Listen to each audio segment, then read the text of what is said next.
तारे हुन हंध हुते मुंहिंजा सुपरे सजण माखीअ मंद कोड़ा थियनि न कॾहिं।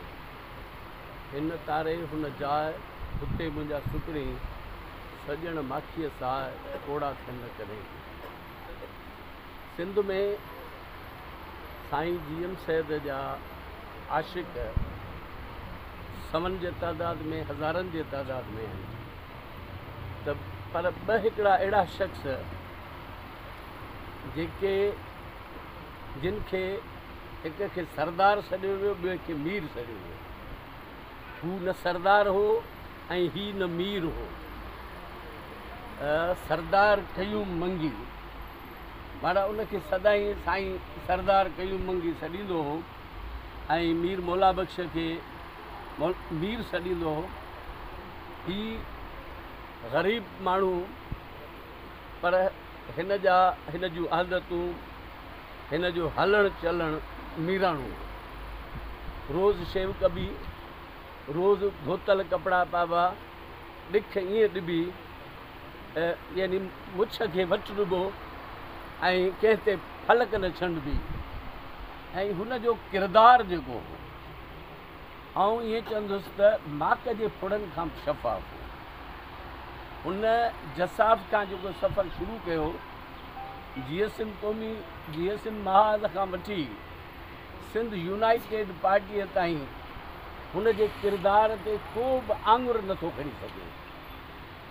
असांजे क़ौमी कारकुननि जे किरदार में काफ़ी हंधनि ते लग़्ज़शूं आयूं हूंदियूं, लोॾा लमाया हूंदा, पर मीर मौला बख्श पहिरें ॾींहं खां जंहिं अंदाज़ में हलियो, जंहिं रस्ते ते हलियो, उन ते आख़िर ताईं हू रहियो। हू असांखे चवंदो हो, तव्हां साईं जीएम सैद जा सोबती आहियो, ऐं साईं जीएम सैद जो आशिक़ आहियां। ऐं हुन उहो पंहिंजो इश्क़ न रुॻो साईं जीएम सैद, पर उन जे ख़ानदान सां जंहिं अंदाज़ में निभायो, इहो को निभाए ते ॾिसूं, इहा ॾाढी ॾुखी ॻाल्हि आहे। हू जॾहिं आरीसर साहिब जे वरसीअ ते ईंदो हो, अॼु बि माण्हू चवंदा आहिनि जॾहिं मीर मौला बख्श न पुॼंदो आहे, चवंदो इहो लिगारी किथे आहे। आम माण्हू मौला बख्श लिगारी, यानी आरीसर साहिब जी धीउ जे जॾहिं शादीअ ते आयो त ईअं वाक़ा कंदो आयो, बाबा मुंहिंजी अम्मा जी शादी आहे, इंदिरा जी शादीअ ते आहियूं, आरीसर जे तबे ते आहियूं। पर अहिड़े अंदाज़ में ॻाल्हि, माण्हू सभु हैरान थी विया त हीउ केरु आहे। आरीसर साहिबु चयो, बाबा हीउ मुंहिंजो भाउ आहे, मुंहिंजो साथी आहे। त हिन जो मीर मौला बख्श हिते ज़िक्र निकितो भुटे साहिब जो। जेल में जॾहिं आरीसर साहिब ऐं मीर साहिबु हुआ, तॾहिं भुटे साहिबु ग़ुलाम मुस्तफ़ा जतोई खे मोकिले साणुनि मिलणु चाहियो।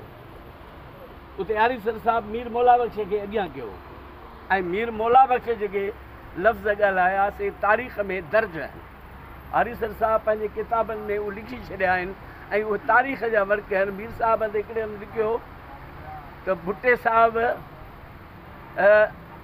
जे ज़माने में, या भुटे साहिबु असीं उन्हनि खोलियुनि में हुआसीं जंहिं वक़्तु असीं आज़ादु थियासीं पिए, साॻियुनि खोलियुनि में, यानी साॻे उन जेल में साॻियुनि खोलियुनि में भुटो साहिबु आयो। त मीर साहिब जे कहिड़े पहलूअ खां ॻाल्हाइजे, हुन जी गुफ़्तार, हुन जो किरदारु, हुन जी जिदोजहद, हुन जो अमल, हुन जा गुफ़्ता, हुन जा लफ़्ज़, ऐं हुन जी साईं जीएम सैद जे फ़िक्र सां सचाई, साईं जीएम सैद जे ख़ानदान सां मोहबत, सचाई ऐं निभाउ।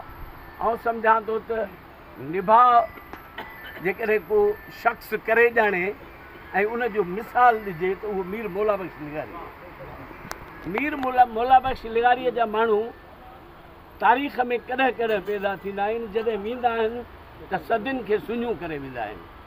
मौला बख्श तवंगर कोन हो, पर हू दिलि जो तवंगर हो, हू पैसे वारो कोन हो।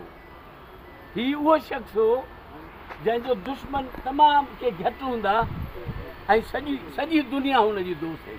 हज़रत अली साईं जो चवणु आहे त ग़रीब उहो आहे जंहिंजो दोस्त न हुजे। त मीर मौला बख्श वाकई इन हवाले सां मीर हो, अमीर हो। हुन जे दोस्तनि जो तमामु वॾो हल्को आहे। तव्हां उनजे पोएं सफ़र में ॾिठो त हुन जा उहे सभु पुराणा साथी जेके भले रस्तो छॾे बि विया हुआ, उहे सभु उते पहुता। गुल मोहम्मद जकराणीअ खां वठी सभु माण्हू उते पहुता, उन्हनि पंहिंजी सलामी ॾिनी।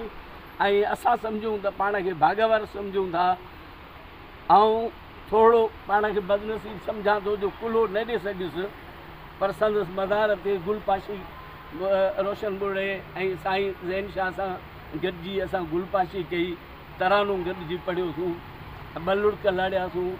असीं सम्झूं था त हिते अचणु, हिन तॾे ते अचणु, कॾहिं कॾहिं छा थींदो आहे त तॾा वैरान थी वेंदा आहिनि, पर असीं सम्झूं था त मीर मौला बख्श पंहिंजे तॾे खे क़ाइमु करण लाइ पुठियां दरिया ख़ान जहिड़ो बाकिरदार नौजवान छॾे वियो आहे, जेको पीउ जे वरसे खे, सिंध जे वरसे खे संभाले थो।